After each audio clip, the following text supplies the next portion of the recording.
Merci beaucoup, Luc. Et avant de commencer, je souhaite remercier Everett et Christy qui m'ont vraiment accompagné tout au long de la publication de l'article dont il est question aujourd'hui. Et j'aimerais aussi remercier Geneviève et Patrice qui sont ici avec nous aujourd'hui de façon très généreuse. Je suis très contente d'être ici aujourd'hui avec vous et d'avoir l'occasion de vous présenter ma recherche.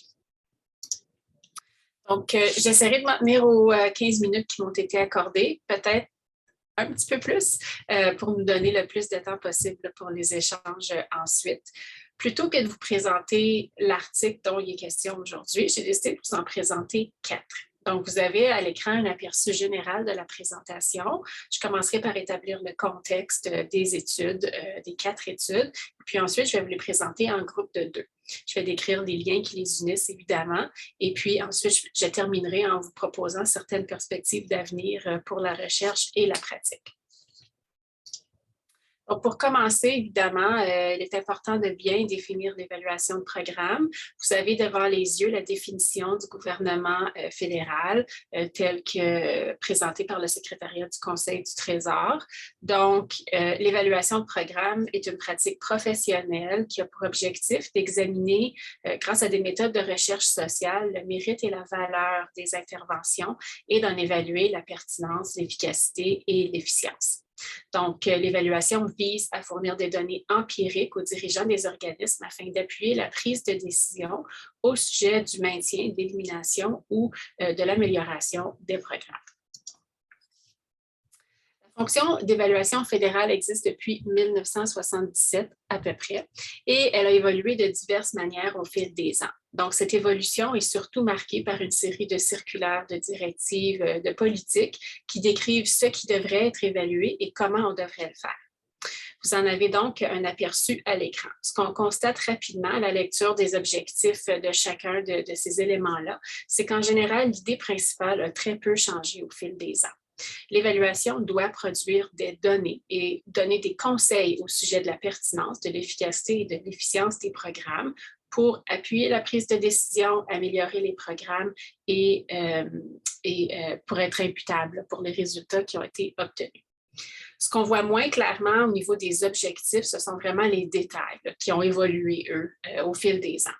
On pense notamment aux éléments qui doivent être présentés dans les rapports d'évaluation, à la planification des activités d'évaluation, au comité qui doit fournir des conseils aux évaluateurs et au rôle de la direction des programmes.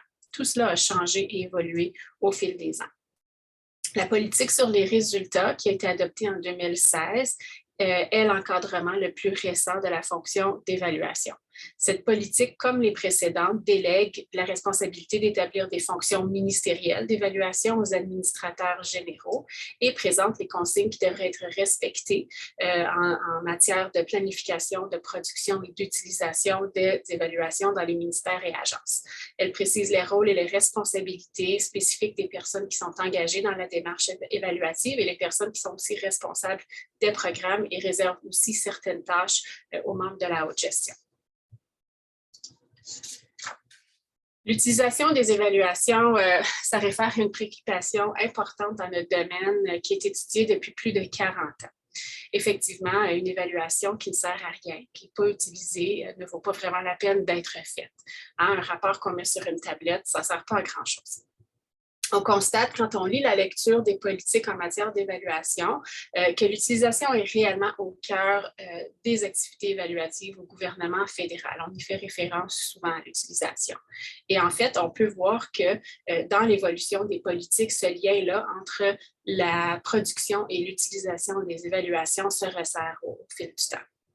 Quand on pense à l'utilisation des évaluations, on pense bien sûr à l'utilisation instrumentale, donc qui réfère à l'application directe des résultats de l'évaluation à la prise de décision ou à l'amélioration du programme. Il existe aussi d'autres types d'utilisation, comme l'utilisation conceptuelle, symbolique et du processus, mais on n'en parlera pas autant aujourd'hui.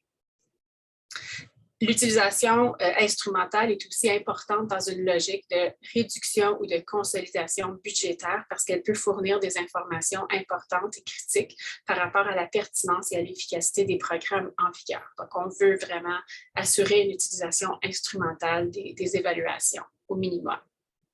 Pour assurer un transfert direct des connaissances provenant d'une évaluation au gestionnaire du programme et donc pour favoriser l'action concrète qui peut être prise suite à une évaluation, les 3 dernières politiques, donc qui ont été mises en œuvre au cours des derniers 20 ans, ont vraiment mis l'accent sur l'élaboration de recommandations qui sont présentées dans les rapports d'évaluation et qui sont accompagnées d'une réponse de la gestion qui indique les actions et le calendrier de ces actions-là pour la suite. Ce sont ces recommandations-là qui nous intéressaient particulièrement. Donc, nous avons réalisé 2 études distinctes portant sur les recommandations vraiment dans le contexte des évaluations fédérales. La première étude que j'ai réalisée avec ma collègue Jane Wynot était surtout exploratoire et visait à classer grâce à une analyse de contenu des recommandations tirées de 25 rapports d'évaluation. Le cadre d'analyse ou de classification, là, si vous préférez, a été établi à partir d'une étude publiée par Héritier et ses collègues et portait sur le type de recommandation, le thème abordé par la recommandation et son objet plus spécifique. La deuxième étude qui a été rapportée dans l'article dont il est question aujourd'hui, je l'ai réalisée avec mon étudiant à l'époque à la maîtrise, Léandre Leblanc, et ça visait à élargir vraiment la portée de l'étude précédente à l'aide d'un questionnaire qu'on a mené auprès des directions d'évaluation fédérales. Le sondage a été transmis à 74 directions et on en a reçu 27 complétés. Le questionnaire reprend certains éléments de l'étude précédente, comme les types de recommandations, leur thème, leur objet précis, mais il ajoute aussi d'autres dimensions portant sur les pratiques évaluatives dans les organisations et les capacités organisationnelles en évaluation. Donc, on pouvait aller leur poser des questions qui allaient un peu plus loin que lors de l'étude exploratoire où on avait seulement les rapports d'évaluation qui étaient publiés. Et donc, ces dimensions-là qu'on a explorées dans le questionnaire ont une incidence directe sur l'élaboration et la mise en œuvre des recommandations. Et donc, c'est important là, pour nous de les inclure dans notre étude. Alors, voici les résultats de l'étude exploratoire, donc celle qu'on a réalisée à partir des rapports seulement. Ce sont les résultats principaux. Ce qu'on peut en tirer comme conclusion générale, c'est que les recommandations tirées des rapports proposent soit une action concrète en détail, soit une ou des options plus stratégiques que les gestionnaires pourraient considérer. Et dans les 2 cas, on s'attend à ce que la gestion du programme produise une réponse, évidemment, là, comme je le disais tantôt, qui indique si elle est d'accord avec la recommandation et ce qu'elle compte faire pour y donner suite. On a constaté qu'un peu plus de la moitié des recommandations portaient en fait sur l'efficacité du programme ou la mesure dans laquelle le programme a atteint les résultats prévus. Les autres recommandations, comme vous le voyez là, dans le graphique à gauche, portaient surtout sur l'efficience ou l'économie du programme et donc la manière dont le programme est organisé et agit pour atteindre ces résultats. Et seulement 10, en fait, portaient sur la pertinence du programme. Donc, ça ne semble pas être un gros problème. Quant à l'objet de chacune des recommandations, les résultats sont un peu plus distribués, là, comme vous le voyez à droite, en partant des éléments de design, de conception du programme jusqu'à sa population cible. Donc, ce que ça nous a donné, l'étude exploratoire, c'est que ça nous a permis vraiment d'obtenir une vue globale des recommandations présentées dans les rapports d'évaluation, nous faire une idée là-dessus. Notre étude descriptive, elle, nous a permis de produire des résultats quantitatifs sur 3 dimensions principales. On a demandé aux gestionnaires de fournir des informations au sujet de toutes les évaluations qui avaient été produites dans leur organisation pendant les 2 premières années de mise en œuvre de la politique de 2016. Premièrement, on a constaté un taux moyen assez bas, en fait, d'implication des parties prenantes à la démarche évaluative par l'entremise de comités consultatifs.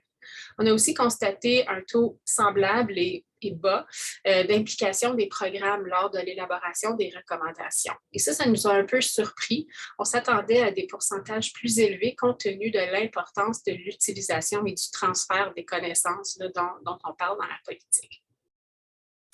Ce qu'on a remarqué lors de l'analyse aussi, c'est qu'un modèle, évidemment, qui favorise l'évaluation interne, donc dans lequel les évaluateurs travaillent au sein du ministère ou de l'agence, mène à une plus grande implication des utilisateurs. Ce n'est pas tellement surprenant comme constat, mais ça confirme tout de même les résultats d'autres études sur l'évaluation interne. Ensuite, on a demandé aux directions d'évaluation de fournir le nombre de recommandations issus de leur rapport d'évaluation produit au cours de la période ciblée par l'étude selon certaines catégories ou types de recommandations. Et vous avez donc les données à gauche. Ainsi, plus de recommandations portaient sur les thèmes généraux de l'efficacité, de l'efficience et de l'économie et de la pertinence. Et il y avait d'autres recommandations un peu moins nombreuses en moyenne là, qui portaient sur des thèmes plus spécifiques tels que la mesure du rendement, la réaffectation des ressources, la conception et la mise en œuvre du programme. Donc, ces résultats-là, en général, appuient ceux qu'on avait dégagés de l'étude exploratoire. Et finalement, on a demandé aux directions d'évaluation de se prononcer quant à la pertinence et la mise en œuvre des recommandations. Donc, au niveau de leur pertinence, est-ce qu'ils sont d'accord ou non, et des compétences des parties prenantes face à l'élaboration des recommandations, on a constaté que ça se passe relativement bien. Là où on a constaté un peu plus de difficultés, c'est au niveau de leur mise en œuvre ainsi qu'au niveau de leur contribution au-delà de l'amélioration des programmes. En d'autres mots, les recommandations servent bien aux gestionnaires des programmes, mais moins à la haute direction. Je reviendrai là-dessus dans quelques instants. Suite à ces deux études-là, on a souhaité peut-être creuser un peu davantage. Et on a réalisé, j'ai réalisé avec ma collègue Stéphanie Maltais, deux études qui portaient sur les examens neutres. Donc, pour vous donner un peu de contexte par rapport aux examens, il y a plusieurs moyens qui ont été mis en œuvre au fil du temps pour évaluer les fonctions d'évaluation fédérale. Donc, on peut parler notamment du cadre de responsabilisation de la gestion du début des années 2000, ainsi que les enquêtes qui ont été réalisées à quelques reprises sur la santé de la fonction d'évaluation. Ça, c'était mené par le secrétariat du Conseil du Trésor à l'époque où il y avait un centre d'excellence en évaluation.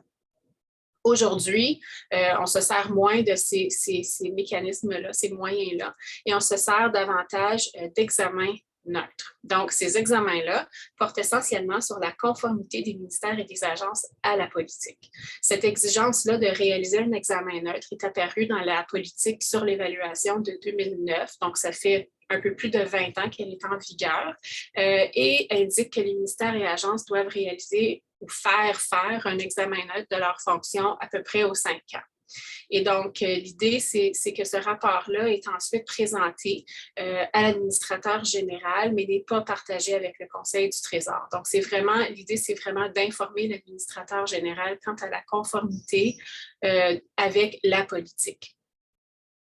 Ce qui est intéressant dans tout ça, c'est que les rapports d'examen neutre nous donnent une nouvelle perspective sur la capacité des ministères et des agences à produire des évaluations de qualité et surtout à les utiliser. Donc, Stéphanie et moi, on a réalisé 2 études récemment au sujet de ces examens neutres-là et de leur contenu. La première étude qui a été publiée cette semaine dans la revue Administration publique du Canada, donc qui est toute nouvelle, donne un aperçu global des approches employées pour réaliser les examens neutres ainsi que leurs résultats principaux. Donc, pour ce faire, on a réalisé une analyse de 41 rapports d'examens neutres provenant de 28 organisations du gouvernement fédéral. La deuxième étude sera aussi publiée bientôt dans l'American Journal of Evaluation et porte surtout sur les liens qui existent entre les politiques d'évaluation et la pratique.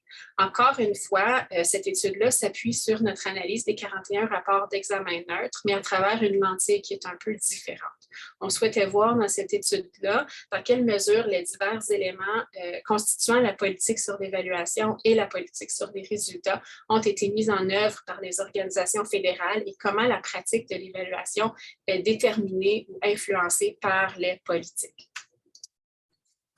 Alors, l'étude descriptive, la première étude, nous a permis de bien comprendre comment les examens neutres ont été réalisés et quels sont leurs résultats principaux.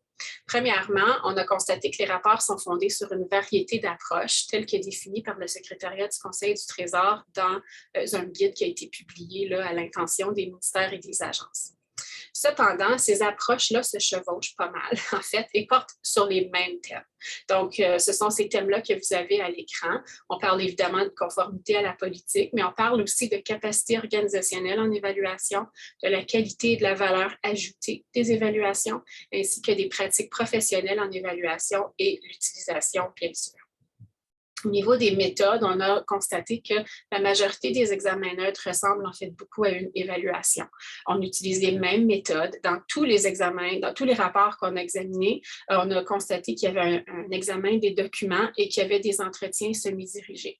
Dans la grande majorité aussi des rapports qu'on a analysés, il y avait une ou plusieurs autres méthodes qui étaient employées selon les méthodes que vous avez à l'écran.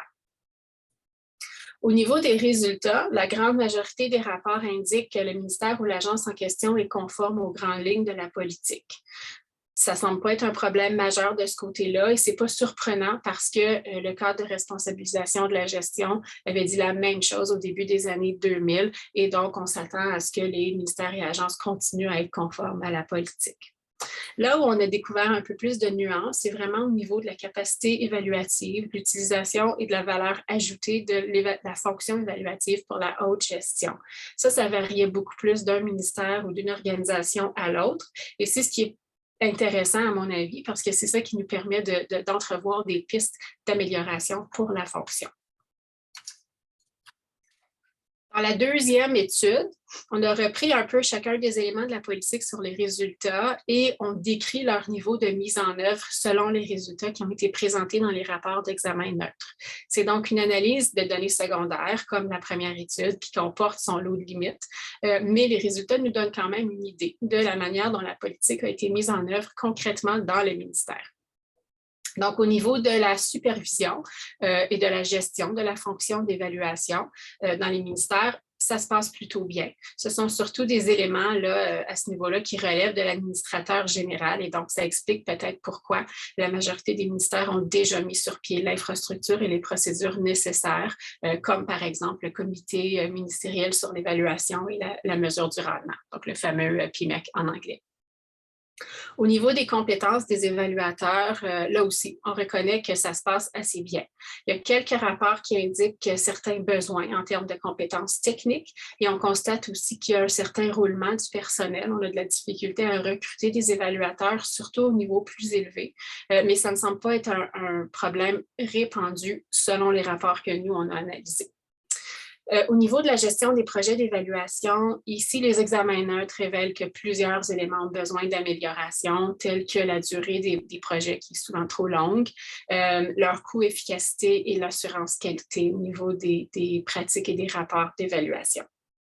Et finalement, en matière de communication et d'utilisation des résultats, on constate une amélioration d'une année à l'autre, surtout au niveau de la production de recommandations solides, comme on le disait lors des deux études précédentes, et de l'amélioration des programmes qui est directement associé. Mais il reste encore du travail à faire au niveau du transfert des connaissances par l'entremise de divers produits, pas seulement le rapport d'évaluation, mais il y a d'autres façons aussi de transférer les résultats et des actions plus stratégiques aussi qui pourraient être prises, donc de laisser un peu peut-être cet accent-là sur un programme puis voir de façon un peu plus générale là, ce qu'on peut apprendre de l'évaluation. Alors, pour conclure, il y a quelques messages principaux qui ressortent des 4 études que j'ai présentées aujourd'hui. Premièrement, nos résultats de recherche démontrent que, effectivement, les recommandations jouent toujours un rôle important au niveau de la démarche évaluative et plus particulièrement au niveau du transfert des connaissances issues de l'évaluation. Donc, les recommandations sont un ingrédient essentiel des rapports d'évaluation car elles permettent d'établir ce pont-là entre les résultats et le suivi qui doit ensuite être fait. Deuxièmement, l'implication des parties prenantes demeure un élément important si on veut produire des évaluations utiles. C'est quelque chose qu'on sait depuis 40 ans, ce n'est pas nouveau, mais ça continue à être important. Finalement, les 4 études démontrent aussi que la fonction d'évaluation fédérale continue à se développer, elle continue à mettre en œuvre les éléments de la politique sur les résultats et qu'il y a eu une évolution quand même, un certain développement. Évidemment, ces constats-là nous poussent ensuite à réfléchir sur quelques pistes d'action ou de recherche pour l'avenir. Je continue à m'intéresser beaucoup à l'utilisation stratégique de l'évaluation au gouvernement fédéral. Comme je le disais tantôt, quand on parle d'utilisation, on parle souvent d'utilisation instrumentale par les programmes qui mettent en œuvre les recommandations obtenues du rapport de l'évaluation de ce programme-là.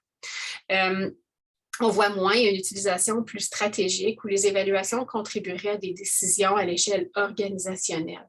Il serait intéressant de poursuivre la recherche là-dessus pour déterminer comment les évaluations pourraient être conceptualisées dès le départ pour servir à des besoins différents au sein des organisations et ainsi d'avoir un impact plus important.